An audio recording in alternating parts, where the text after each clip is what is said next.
राजा विक्रमादित्य फिर से बेताल को पकड़कर पीपल के पेड़ से ले जा रहे थे। जैसे ही उन्होंने कदम बढ़ाया, बेताल बोला, राजन, अगर तुम रास्ते भर चुप रहे तो मैं चुपचाप चलूंगा, लेकिन अगर बोले तो मैं उड़ जाऊंगा। सुनो एक नई कहानी, और अंत में मुझे उत्तर देना होगा। बहुत समय पहले की बात है।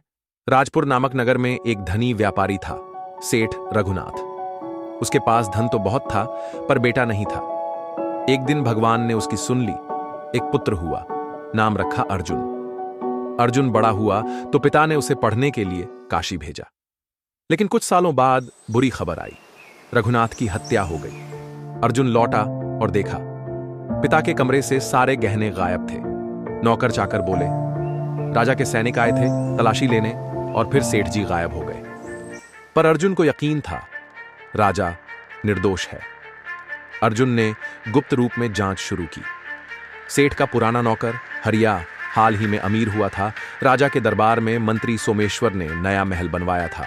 एक तांत्रिक भैरवनाथ अचानक से सेठ के पुराने सोने के हार पहनता दिखा। अब अर्जुन के सामने 3 संदिग्ध थे, हरिया, नौकर, सोमेश्वर, मंत्री, भैरवनाथ, तांत्रिक। अर्जुन ने तीनों को बुलाकर एक ही सवाल किया, अगर किसी को गलती से खजाना मिल जाए तो क्या करना चाहिए? तीनों ने जवाब दिया, हरिया, जो मिल गया वो भाग्य है, रख लेना चाहिए। सोमेश्वर, ऐसी चीज राजा को देनी चाहिए। भैरवनाथ, सच्चा तांत्रिक लोभ नहीं करता, मैं तो किसी और को दे दूंगा। अर्जुन मुस्कुराया और अगले ही दिन असली हत्यारे को पकड़वा दिया। अब बेताल ने पूछा, राजन, बताओ, इन तीनों में से अर्जुन ने किसे पकड़ा और क्यों? याद रहे, जवाब दोगे तो मैं उड़ जाऊंगा।